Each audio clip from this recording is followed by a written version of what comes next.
of all climate financing globally. Indigenous peoples of Africa continue to be obstructed from direct access to finance due to lack of recognition of our unique identity. Lack of clear policy, legal framework, and complex requirements continue to limit our direct access to climate financing, yet, as I said earlier, we are the most hit by the crisis of climate change. We therefore request for establishment of an Indigenous Peoples Climate Resilience Fund to mitigate against the impacts of climate change. On effective participation, and as climate change discourse continues to gain traction, the Indigenous peoples, despite being the most vulnerable group, has continued to face systemic exclusion from decision-making, and also have negatively impacted by the climate intervention, negatively impacted by the climate intervention and response measures, some of which are detrimental to the existence of Indigenous people. During this summit and beyond, we request for effective and meaningful participation of African Indigenous peoples, including creation of an African Union focal point at the AU headquarters to have an Indigenous person focal point who will be handling our matters at the AU.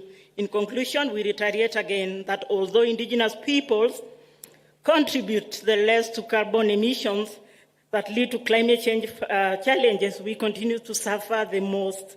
We are therefore here with solutions and experiential lessons from Mama Africa. We look forward to have our concerns, priority, and contribution captured in the summit's outcome document, which is the Nairobi Declaration. Thank you.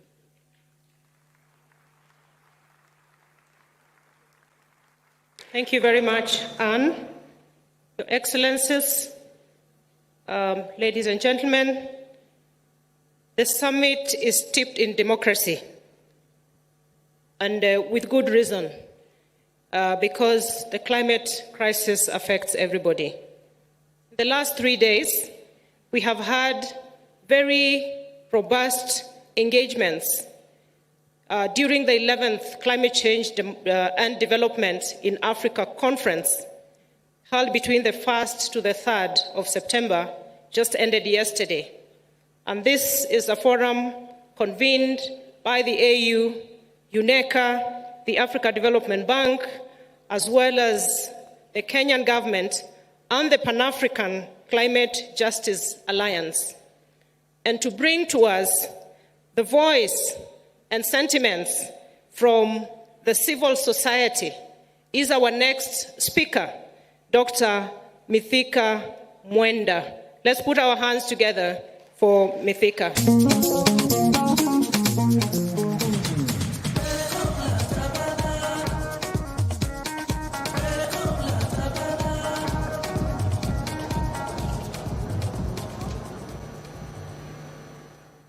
Thank you, CS. Excellency, the President of the Republic of Kenya, Dr. William Samoei Ruto, the Deputy President, Excellencies, distinguished delegates, respected guests, ladies and gentlemen, allow me to stand by existing protocols. It is with great honor that I address you today, first, as the Executive Director of the Pan-African Climate Justice Alliance, representing the African civil society, and secondly, wearing the hat of the larger non-state actors steering committee for the African Climate Summit, which has been meeting since the announcement by Kenya of hosting this all-important summit in February this year. As we gather here in Nairobi for this inaugural Africa Climate Summit, I can't help but feel the weight of the challenges and the opportunities that lie ahead. For many years, the climate change negotiations under the UNFCCC have remained a contestation between North and South, with deepening mistrust and a widening divide between North and South about two actions that should reverse the impacts of the challenge that poses existential threat to the survival of humanity and the planet, that is, adaptation and mitigation.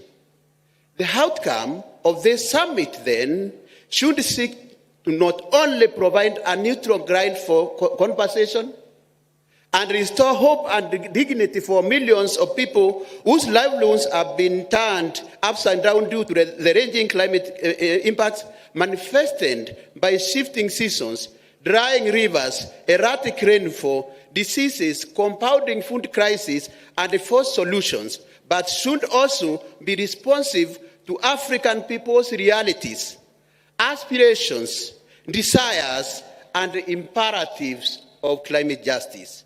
Top of these should be adaptation, underpinned by the principle of common but differentiated responsibilities. It is not just about coping with the impacts of climate change, but also about enhancing our solidarity in prosperity, resilience, reducing our risk, and seizing the opportunities which are coming with this challenge. Yes, Africa, with the most progressive position in international dialogue on climate change, has pronounced itself on what we require in adaptation and mitigation. And all standards show that we are doing more than our fair share in the global efforts to combat this crisis. Excellencies, ladies and gentlemen, Africa needs between 160 to 340 billion US dollars by 2030 for adaptation, while the current flows are only around 16 billion annually, a fraction of a budget for a blue chip company and foundations attending this summit. We need a deep conversation on how to address this, including achieving the balanced financing between adaptation and mitigation, as delaying action now will result in exponential costs in the future. This summit should also convey a bold, unequivocal message from Africa that it is not a forum to end the industrialized countries, to escape their historical responsibilities, and transfer the burden of action to the victims of their actions, but a platform to once again renew our call to honor their commitments on deep and genuine emission reduction, adequate support to vulnerable, and support the communities at the front line of climate crisis. Ladies and gentlemen, as I conclude, we want to extend a hand of partnership and take front seat in the inevitable transition to low-carbon, climate-resilient, fair, equitable, and ecologically just development pathways. We should also seek to change the narratives, and I think I have heard His Excellency President speaking about that every time. And we need also reciprocal actions from our partners in the North, and urge them not to shift the goalpost like they have done before. I hope, Your Excellency, you will agree with me that we are doing so much, but there is a problem. We have the critical natural resources, for instance, including vast mineral resources, cobalt, lithium, and all others, which will drive this transition. How to exploit these resources, then, should be the conversation we should have. How we leverage them will determine whether we repeat the curse of the minerals driving the carbon-addicted industrial revolution, that is through fossil fuels, which has brought us the current challenges we have. Or we will choose to start with an opportunity to shape our future through a resilient, prosperous, inclusive, and fair way. This is really our time. And thank you again, Your Excellency. When we were in South Africa during the African Parliamentarian Summit on Climate Policy and Equity, I told you, you are our general. And I told you, now below there, you have a soldier. Let us work together and we promise our commitment to that process. Thank you, Your Excellency. Thank you very much, Mithika, for speaking on behalf of the civil society. Now, Your Excellencies, ladies and gentlemen, we move on, noting that the vital agenda pursued this week, the ACS will play a crucial part in the global fight against climate change and have a massive impact in the upcoming global initiatives around climate action. And one of these is the COP28. And Excellencies, ladies and gentlemen, we are aware that during this summit, we have the African Climate Week convened by the UNFCCC as part of the regional climate weeks, again, that build momentum for COP28. And we have here with us none other than the Executive Director of the UN Framework Convention on Climate Change, Simon Steele. Let us put our hands together to have the statements from Simon. Welcome, Simon.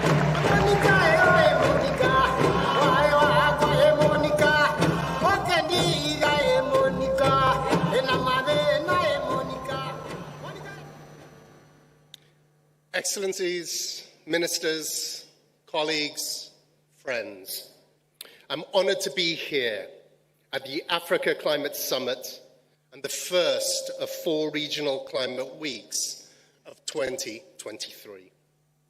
I want to thank the Kenyan government and personally President Ruto for his leadership and vision in bringing us here together. And I want special recognition for Minister Soipan Tuya for her work and efforts in helping to organize both the summit and the climate weeks.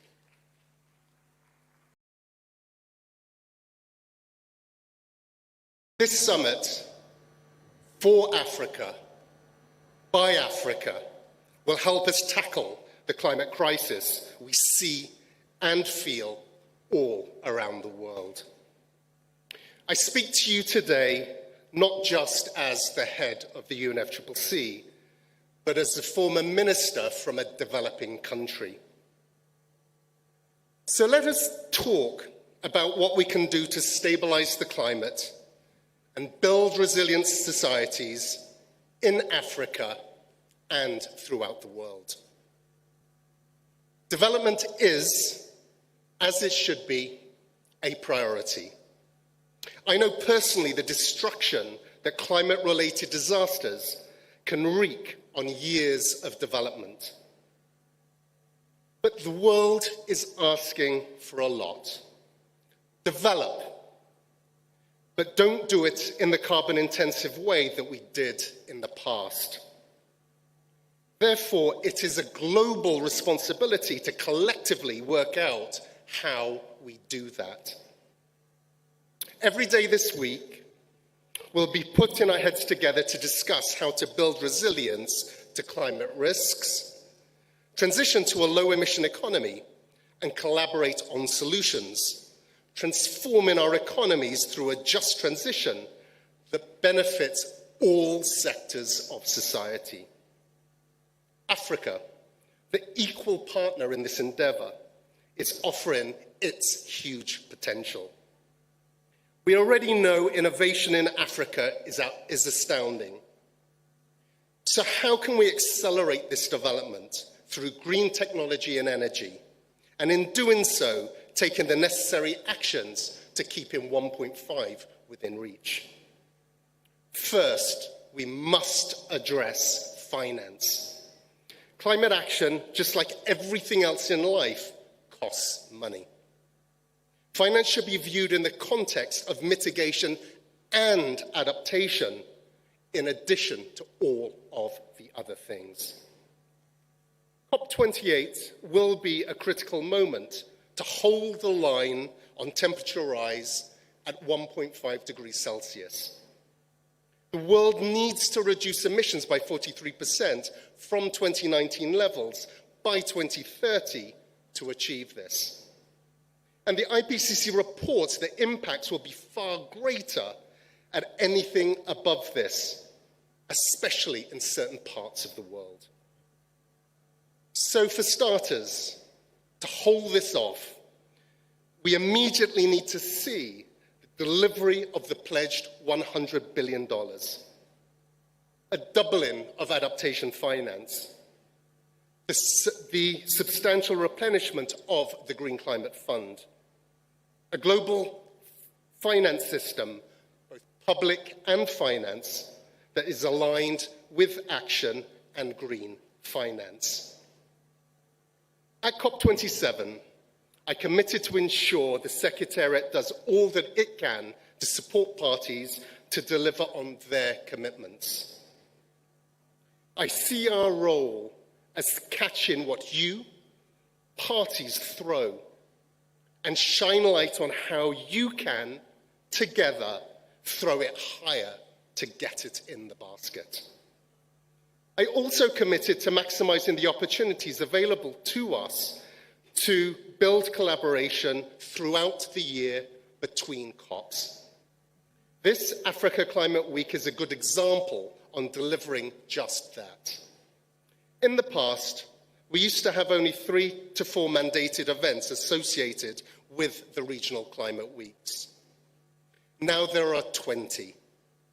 We've been working to cluster them, not just for efficient and resource saving's sake, but also because it is here, in the regions, where catalytic connections are made, and we can supercharge action on the ground.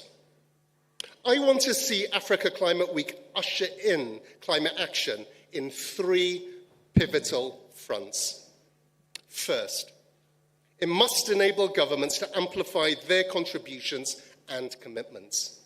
Second, strengthen regional bonds and collaboration. And third, and perhaps most profoundly, empower local transformation so that African nations can come to COP28, which is less than 100 days away, in leading action and ambition. At COP28, the first global stocktake will review our progress on climate action. We know we are not on track. Our response to those findings is a key opportunity to course correct towards a sustainable future. In addition, we must respond to those impacts we know cannot be averted through our approach to loss and damage and the operationalization of the fund and funding arrangements at COP28. The discussions taking place here will inform the global stocktake about the challenges, barriers, and opportunities for climate action and support within the context of Africa. The UNFCCC Secretariat can work with you to identify the opportunities for Africa and facilitate the solutions and to attain those opportunities. Excellencies, ministers, the world is counting on your continued collaboration and leadership. I thank you.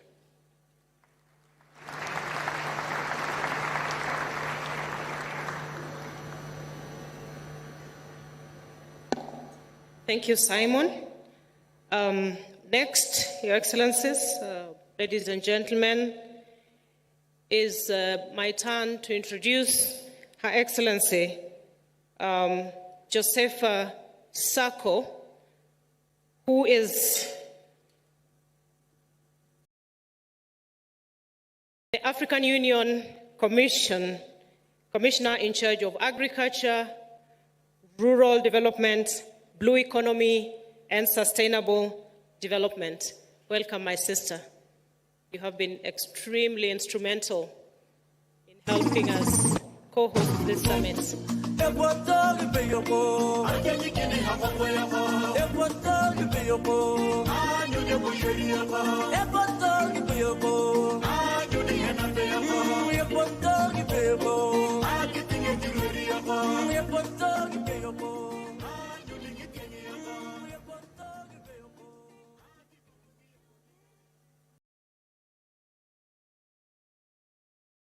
Thank you, Cabinet Minister, to give me the floor.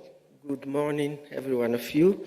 Let me acknowledge the presence of His Excellency, Dr. William Samoei Ruto, the President of the Republic of Kenya and coordinator of the Committee of Head of States and Government on Climate Change of African Union, His Excellency Azali Assoumani, the President of the Union of Comoros and current African Union Chairperson, His Excellency Musa Faki Mahamat, the Chairperson of the African Union Commission, the Excellencies Head of States and Government from Africa and abroad, His Excellency Antonio Guterres, UN Secretary General, if he's present, His Excellency Ursula von der Leyen, President of the European Commission, honorable ministers present, executive head of international organizations, representative of the civil organization, invited guests, ladies and gentlemen, all protocol duly observed. On behalf of the African Union Commission, I am pleased to welcome you all to the African Climate Summit and to thank all delegates from Africa and the world at large for setting time aside of your busy schedule to participate at this inaugural African Climate Summit. You are welcome. Karibu. Sejam bem-vindos. Vous êtes le bienvenu. Merci. Your participation is a clear demonstration of our unwavering commitment to collectively shape the future of climate change, climate action in Africa and across the world. We are not isolated. We are following the global agenda, although we are not the polluters. Our responsibility is just 4%, but we cannot isolate because the climate issue, it's really affecting all of us globally, the planet, and we need a sound planet for the next generation. That's why in the continent we are fully committed in this agenda, and I really commend President Ruto for his commitment on this climate agenda. Congratulations, Excellency President. Let me also like to acknowledge the presence of former Prime Minister of Ethiopia, His Excellency Prime Minister of Ethiopia. You're welcome to this meeting. Excellencies, distinguished ladies and gentlemen, please allow me to express our sincere gratitude to the government and people of Kenya for the warm reception and hospitality accorded to all the delegation since their arrival in this beautiful city of Nairobi. I would also like to commend the organizers from the different ministries and partners organizations under the leadership and strategic guidance of His Excellency Dr. William Ruto, President of the Republic of Kenya, that worked around the clock on the technical and logistical arrangement required for a successful summit. Excellencies, distinguished ladies and gentlemen, I would like to submit to you that climate change is a pandemic in Africa and is responsible for more lives and economic distress. Climate change is resulting in an increased frequency and intensity of extreme weather events that is that causes disasters with compounding effects because they do not allow us to recover before another disaster strikes again. What are we witnessing is the situation thereby governments are abandoning development and concentrating their resources in responding to climate-related disaster without building resilience. We know that many African governments, they are using at least 2% of their budget to invest on the disasters, on adaptation programs in the continent.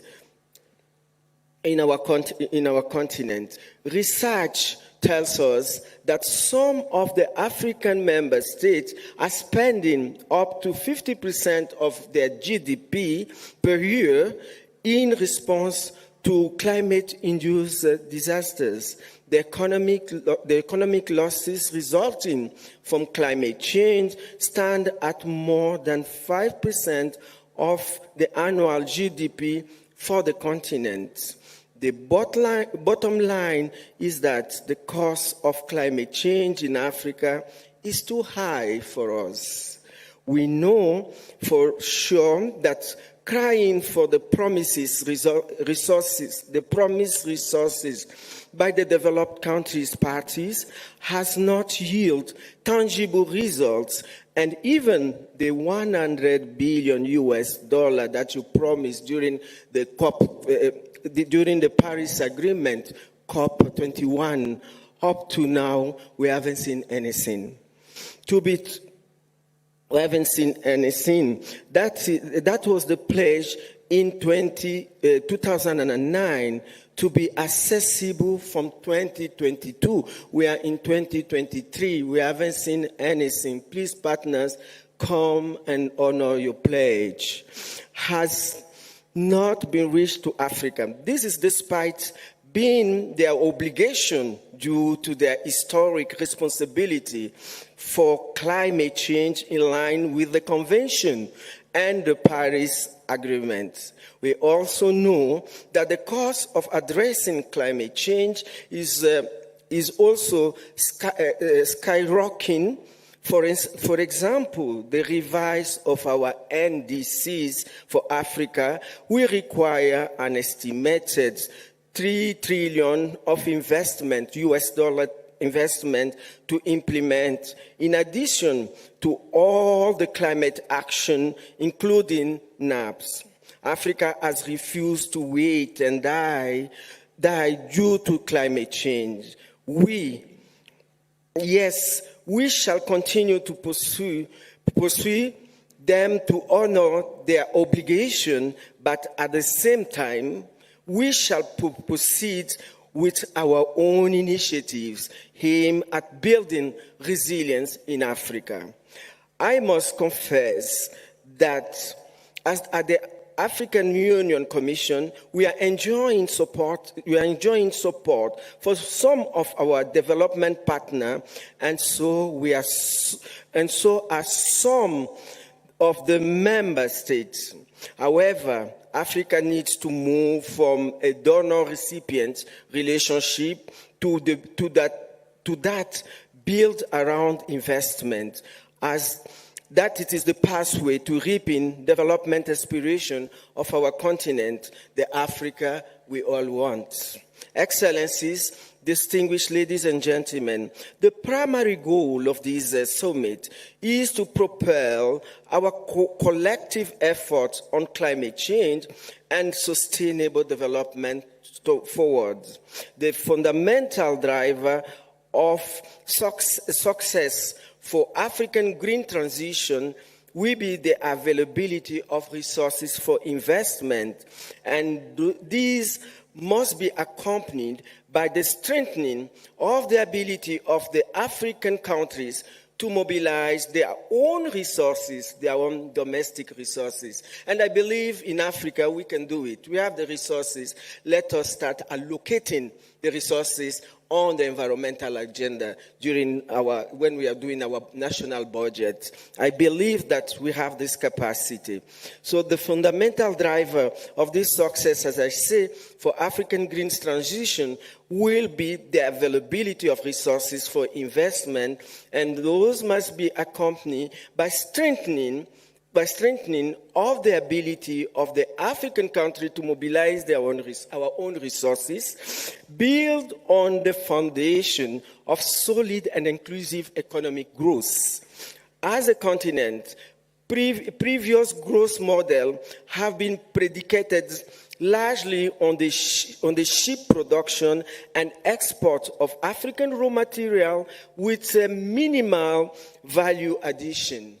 We have to start adding value and create jobs for our youth and our women.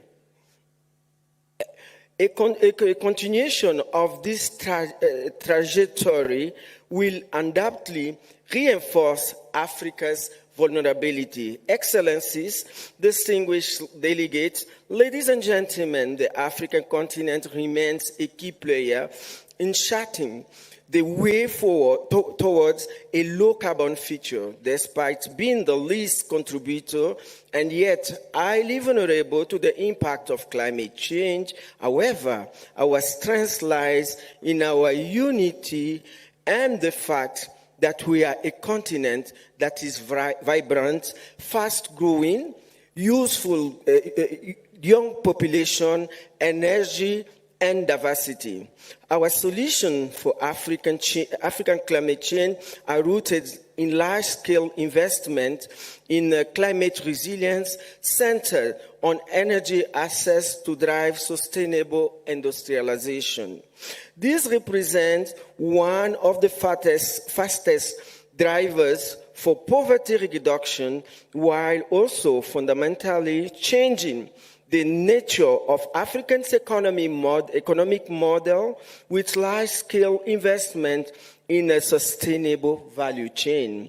To this end, we continue to put policy framework in place to support the implementation of climate action.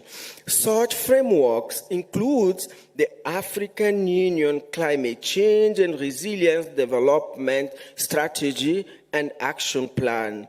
This was adopted by our head of state. We are not here to invent the wheel. The wheel exists. If you want to partner with us, this is what our head of state adopted, and I invite partners to really align any investment in Africa with this important strategic action on climate change. We didn't have it, but we support of some partners, even the EU, we were able to elaborate and approve it. So I call upon all the partners and our member states to align on this so that we are not trying to multiplicate or duplicate what already exists in the continent. The second strategy, it is the Continental Green Recovery Action Plan and the integrated strategy on meteorology. So these instruments are strategic and they exist.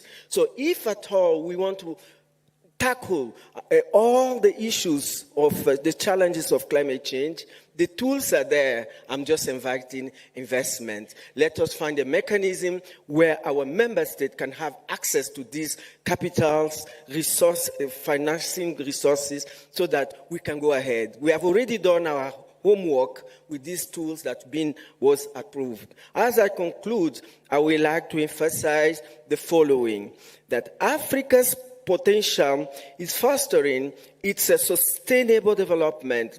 Its great green transformation must be designed and led by African countries and African institutions, and should be centered on the mobilization of new and additional resources that can be deployed urgently.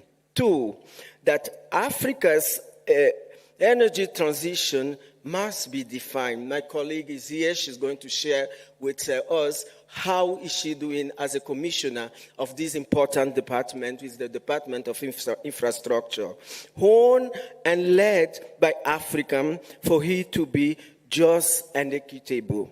3, we need to structurally alter the relationship of African economy within the global economy and reduce the impact of exogenous shocks by building sustainable value chain. This will allow a focus on people and on ensuring the connection between the citizens of Africa and its immense natural health. In this process, we are determined not to be bystander in this, but to lead by doing. Nevertheless, as a continent, we will continue to hold our partners accountable to the promise they made to us. 4, together we aim to elevate the discourse surrounding climate change and realize support for a financial architecture specifically tailored by Africa, while also emphasizing our continent's abundant resources and the resilience as we accelerate our transition towards a climate resilient future. 5th, as this green transformation is built on this shared determination, I urge us to strongly embrace our collective strengths towards this cause. This summit will be just one step of many towards attaining our objective, which is our Agenda 2063. 6, and lastly, we will count on the support of partners present here today, as well all relevant stakeholders, to support the implementation of the summit's outcome. As the African Union Commission, we remain determined and committed to work with member states in addressing climate change, including the implementation of the outcome of this summit, which is the Nairobi Declaration. Excellencies, distinguished delegates, ladies and gentlemen, I thank you for your attention and look forward for a fruitful deliberation. Asante sana, muito obrigada, muitas gracias, merci beaucoup, shukran.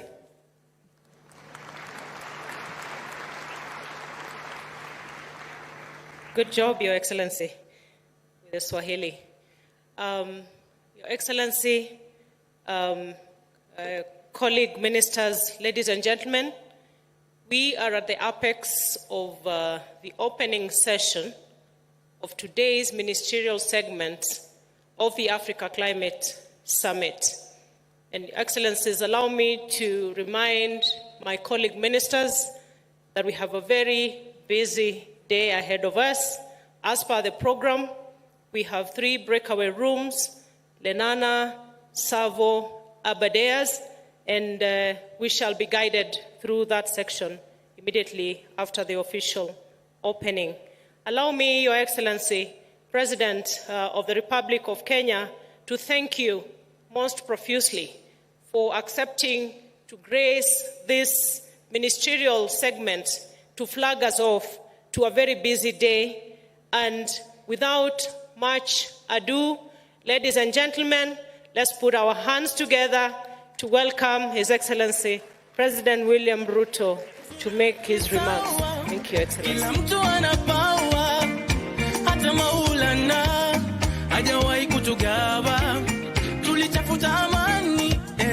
Thank you very much. Thank you very much. Let's take our seats. Thank you very much.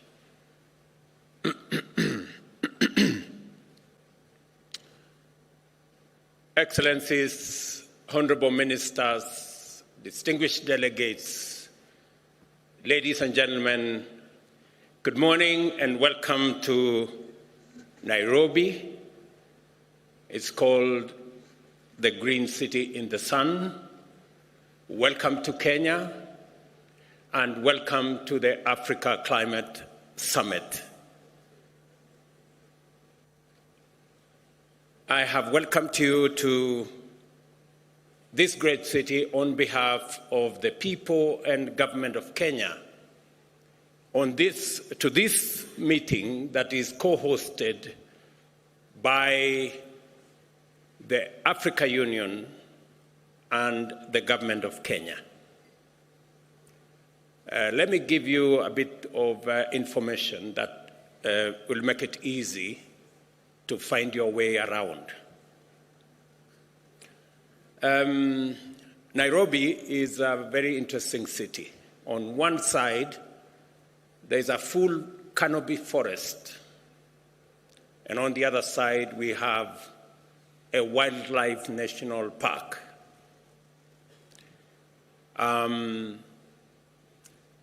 We keep the wildlife in the park because we have a fence. But sometimes, as nature would be, they break away from the fence. So while you are doing your morning walk, you might encounter a lion. Please be careful. It is not tamed, it is wild. Let me also inform you that Nairobi is the home of the United Nations Environmental Programme, the only UN agency headquarters in the global south. So, discussing matters environment, you are in the correct city. And if you need any referencing, the UNEP is right here. Let me also volunteer some additional information that Kenya, a few kilometers from where you are seated, scientists, including myself as a scientist, discovered and located the earliest remains of man on Earth. In other words, this is where humanity began. Before you guys went all over the place, in Europe and America and Asia and the rest of our continent, this is where we all began. And therefore, allow me to welcome you home.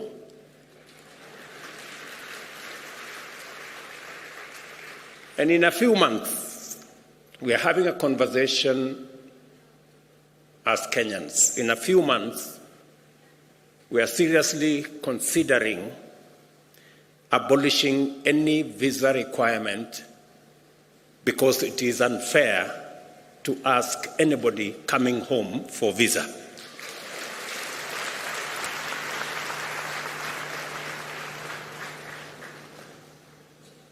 I welcome all the delegates who responded positively to Africa's call to gather at this inaugural Africa Summit.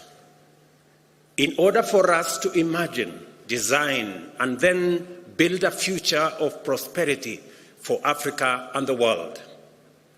You have just stepped into, let me take that again. You have not just stepped into a conference hall.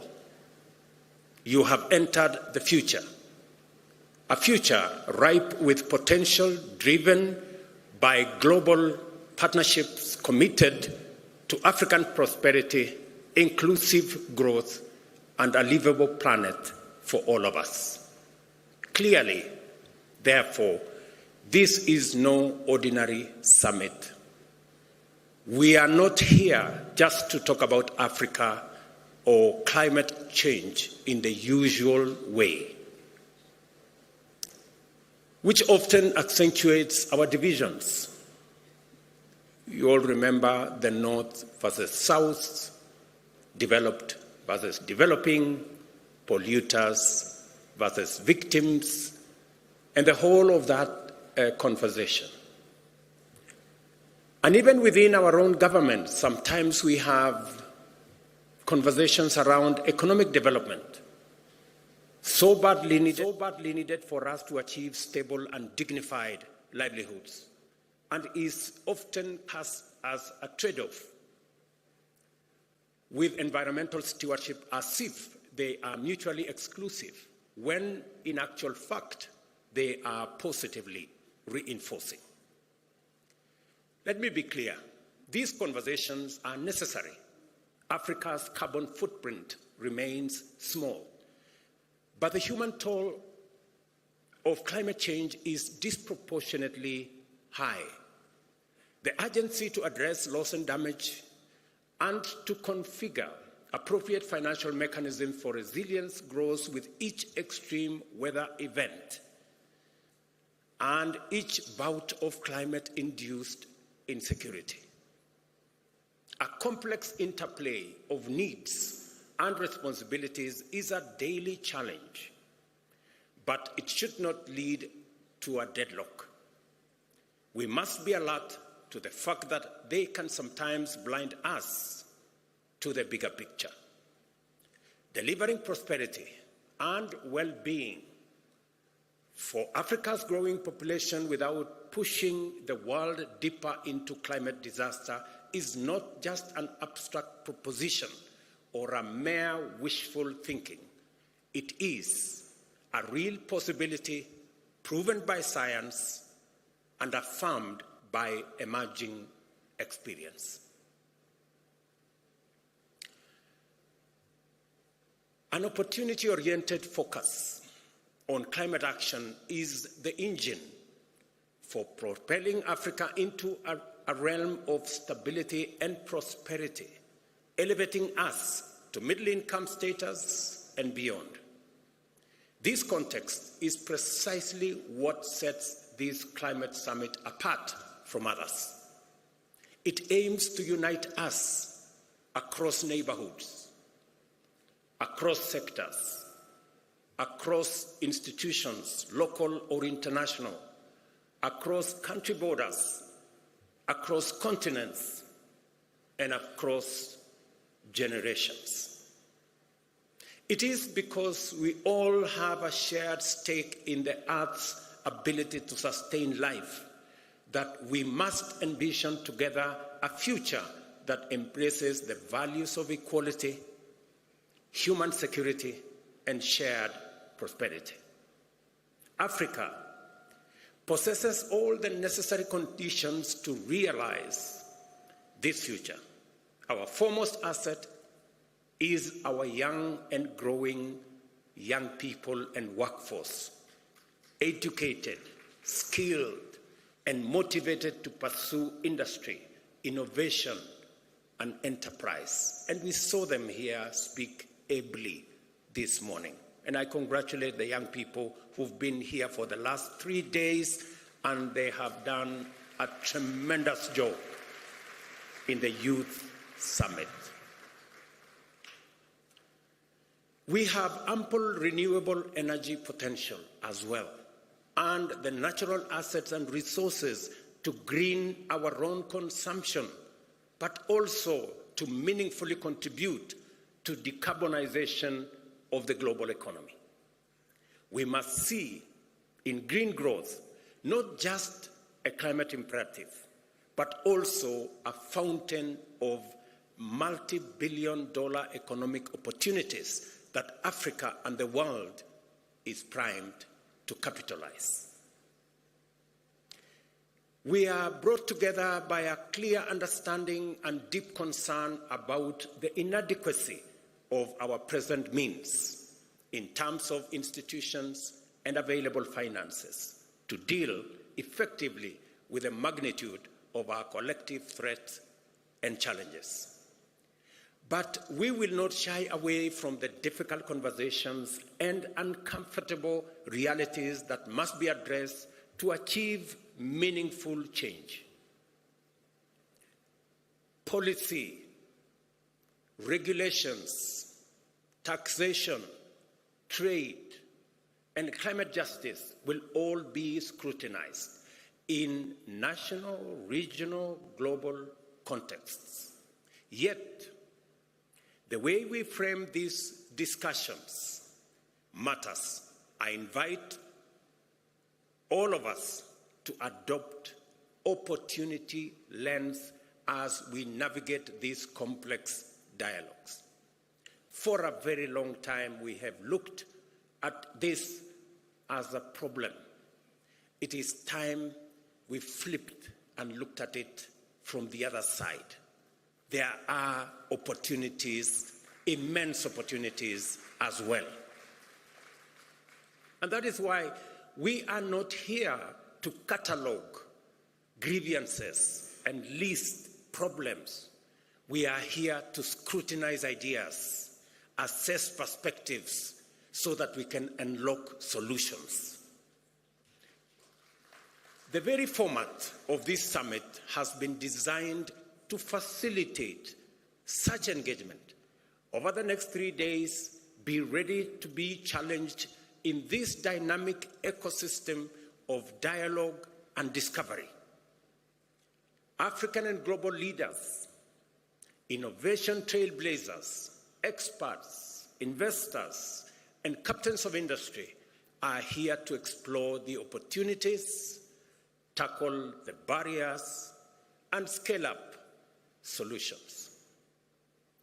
While I cannot encapsulate the breadth and depth of all our program within my opening remarks, allow me to outline the overarching theme, which is the unparalleled opportunity that climate action represents for Africa. As you're aware, the climate conversation began 31 years ago in 1992 in Rio de Janeiro. But this is the first African summit 31 years later. When my colleagues agreed, in the Africa Union that is, agreed to my offer to host this climate summit, it was clear to me that this inaugural summit is going to be the stepping stone to the ultimate resolution of this challenge. The reason why possibly we haven't made much progress is because Africa had not consolidated and assembled its ideas and brought them to the table. I am confident that now going forward, we have all what it takes to create a win-win outcome out of this very intense conversation about climate change. This occasion summons us to contemplate the full range of possibilities that can be unleashed by directing investment and appropriate technology to actualize our continent's abundant resource endowments. Let us look, for example, at food production and the protection and expansion of our invaluable natural carbon sinks, which stand at the intersection of our environment and ecology on one end, and economic opportunities on the other end. Since 1961, Africa has witnessed a 1/3 reduction in agricultural productivity due to climate change, a stark reminder of the urgent need for adaptation. Yet, much of the world is just waking up to the merits of restorative agriculture, a practice that already resonates with African farming practices. By building on the wealth of indigenous knowledge, we can scale, enhance, and even monetize our agricultural systems. This enables us to unlock the huge potential in our agricultural land assets, representing 2/3 of the world's uncultivated, underutilized arable land to feed our growing populations and to do so in harmony with our invaluable natural carbon sinks. Additionally, the restoration and expansion of Africa's natural carbon sinks are not just an environmental imperative. In fact, they are an unparalleled economic gold mine. They have the potential to absorb millions of tons of CO2 annually, which should translate into billions of dollars if we were living in a fair world, improve livelihoods and millions of opportunities across this continent. And I was having a conversation yesterday about a banker of one of the big multinational banks. And he was telling me about Africa's GDP. And GDP is about assets. It's about what you have. We have the carbon sinks that serves the world, cleans our environment,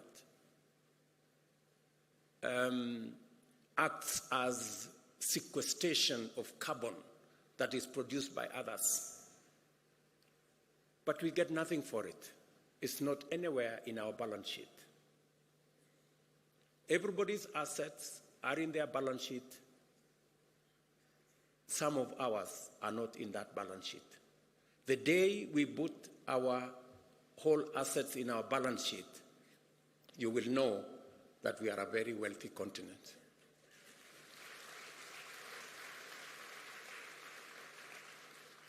And let me say, we do all that, but it doesn't count for much. But we do it anyway, because we love this world, because it's our home. And that is why the conversation of North versus South must come to an end. Who did what? It's not a conversation that we have the luxury to engage in, because when the apocalypse happens, it will happen for all of us, for the entire humanity. Let me say this. We do this, and all of this comes while safeguarding our biodiversity. We are careful to make sure that is in place. Our renewable energy resources are not just environmental necessity. They are the ultimate catalyst of radical socio-economic prosperity.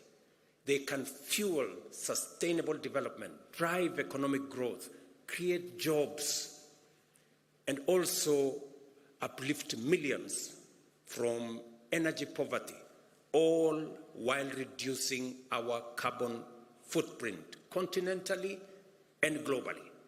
The possibilities are not just promising, they are transformative. Africa can power all our energy needs with renewable resources. The continent has enough potential to be entirely self-sufficient with the mixture of wind, solar, geothermal, sustainable biomass, and hydropower. In Africa, we can be a green industrial hub that helps other regions achieve their net zero strategies by 2050. In other words, what I'm saying is unlocking the renewable resources that we have in our continent is not only good for Africa, it is good for the rest of the world. Because we not only are driving our own growth, but we are ready to share these resources with the rest of the world, and by doing so, we will assist the rest of the world in ensuring that we move towards the net zero target that we all set for ourselves. And for Africa renewable resources, it is not just the volume, but also the non-seasonality of our renewable energy that stands out.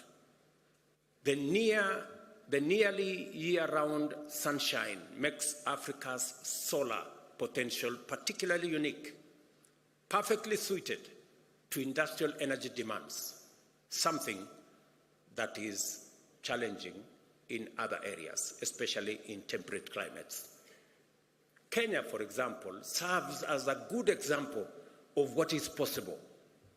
Our national grid currently operates at 3 gigawatts, with 93% of that power being renewable. Our ambition is audacious yet achievable: 100% renewable by 2030 and a 100 gigawatt grid entirely renewable by 2040. A serious challenge in bridging the investment gap in order to enable the continent meet its energy needs is the creation of demand on sufficient scale to provide incentives for appropriate private investment in energy infrastructure development. Industrial energy at scale is therefore necessary to anchor energy demand as a means of tackling the widespread energy poverty still prevalent across our continent. The numbers are stark. Nearly 600 million Africans lack access to electricity. Another 150 million grapple with unreliable power.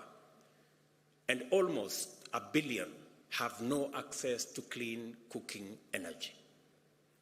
But the abundance of our renewable resources, the possibilities offered by new technologies, and opportunities created by new climate financing offers enormous possibilities for us. We have the capability to provide reliable and cost-effective energy access to all Africans by 2030. The green transformation of both production and consumption is not optional. It is an imperative. The global demand for such solution is already gaining momentum. Our strategic proximity to substantial reserves of metal and minerals necessary for the global energy transition makes Africa an attractive candidate to become a global hub in green industrial supply chain, from refining metals and minerals to constructing and assembling electric motor vehicles, batteries, and other components. Let me invite you to this unprecedented geo-economic opportunity for Africa. We are already key players in the extraction of these minerals, but much of the higher value addition, smelting, refining, assembly, and even the production of electric motor vehicles happens elsewhere. Let's put some numbers to add perspective to what I'm saying. By 2025, the mining of battery critical minerals, nickel, lithium, cobalt, is estimated to generate some $11 billion in value. However, if we take the next step and engage in value-added activities like refining these minerals into industrial-grade metals, that value could quadruple to $50 billion.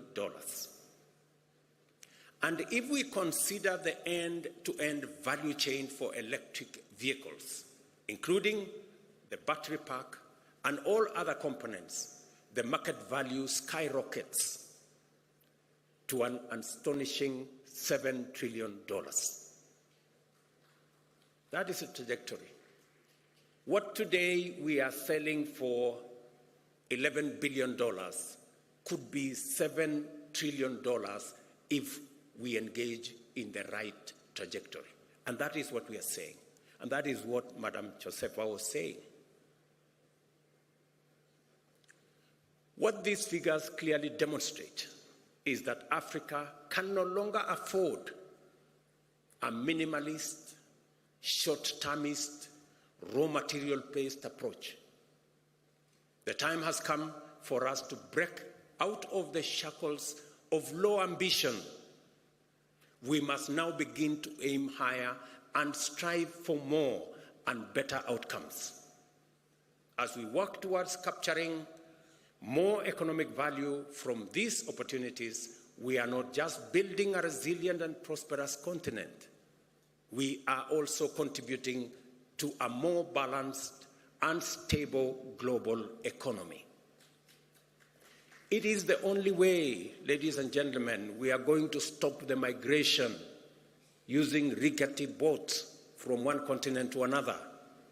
It is the way that we are going to stop the negativities. We need to balance our development, and we have the assets to do it, and we have the ambition to do it, and we want to do it together.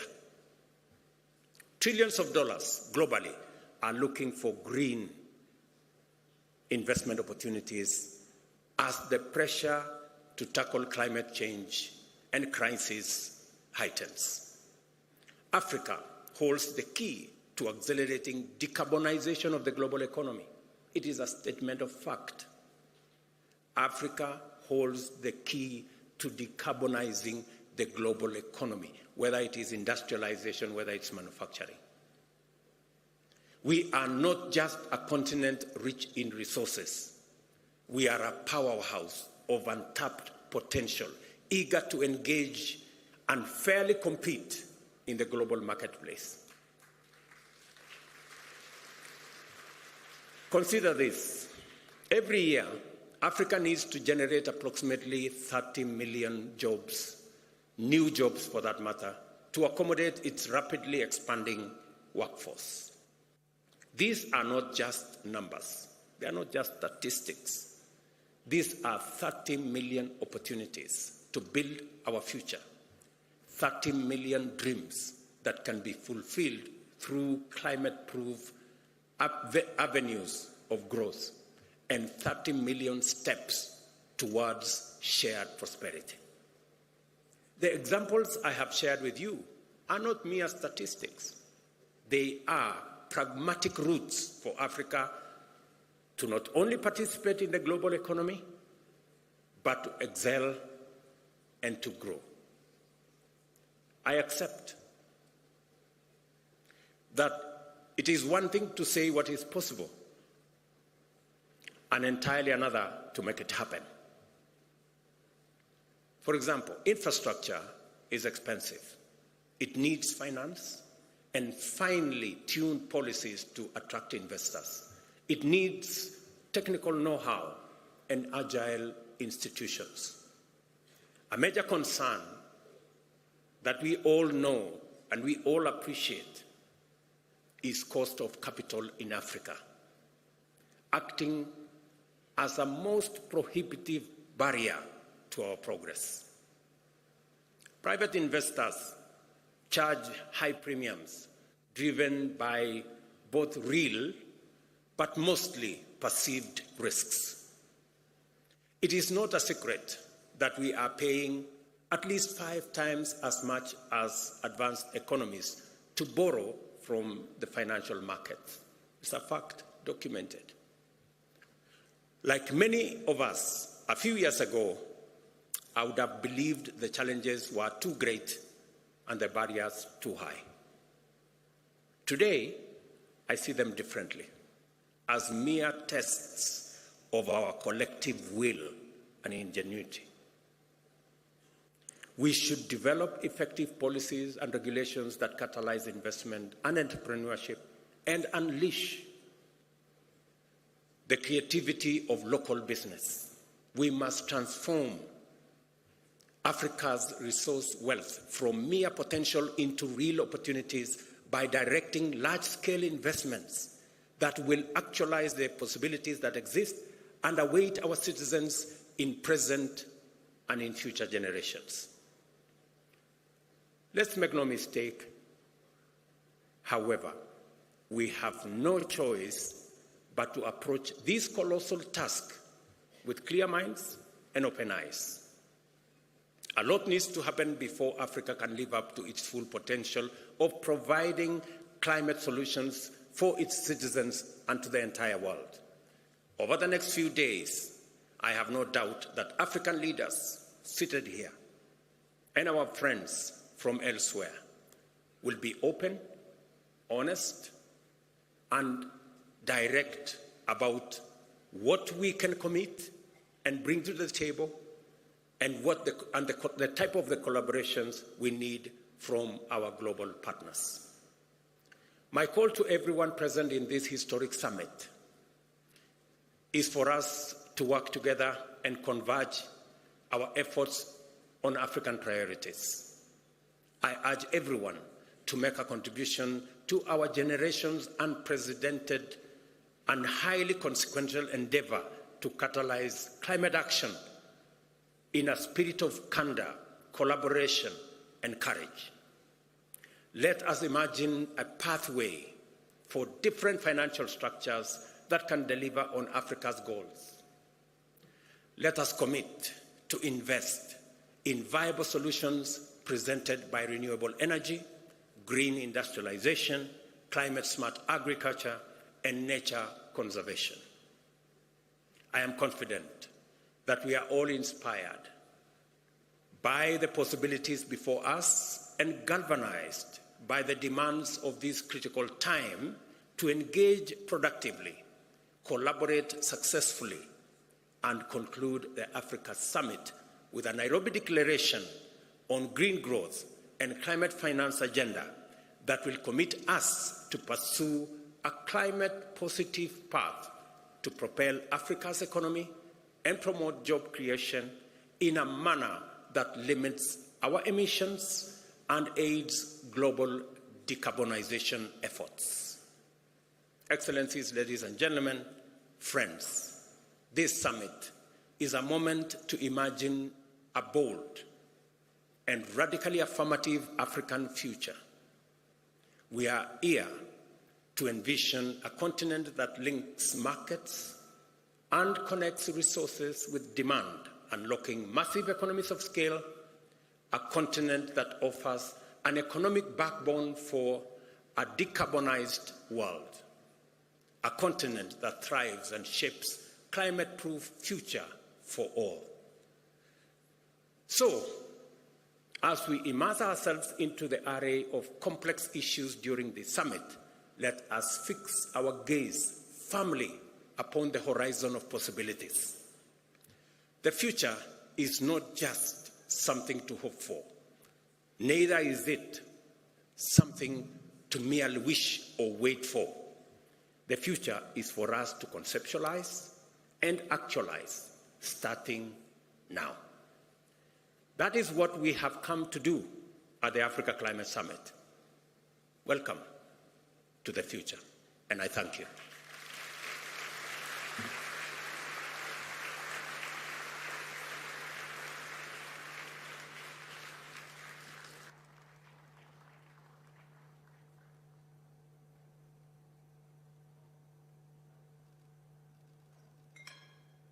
One more round of applause to all the speakers who have spoken so well. Thank you very much, Your Excellency. Now we've come to the end of this session, so mine is just to give you some exit protocols. Very simply, we're going to have what we call a family photo with His Excellency, the President. And so we are inviting the AU leadership and all the ministers, including our cabinet secretaries, to join His Excellency for this photo. So what we'll do is that at the point we're exiting, kindly let's allow His Excellency and the leadership to exit first, followed by the ministers. I'll request that we all remain in the room. Then after that, we will be free to take a short break. But for now, we'll all be upstanding kindly as we allow His Excellency, the President, the AU leadership and the ministers to proceed to the photo shoot. The photo will be taken at the main entrance to KICC. We do have some protocol officers who are going to guide us on that. So we proceed to the main entrance of KICC, where we have an arrangement for all the ministers together with His Excellency the President to take the family photo. Otherwise, have yourselves a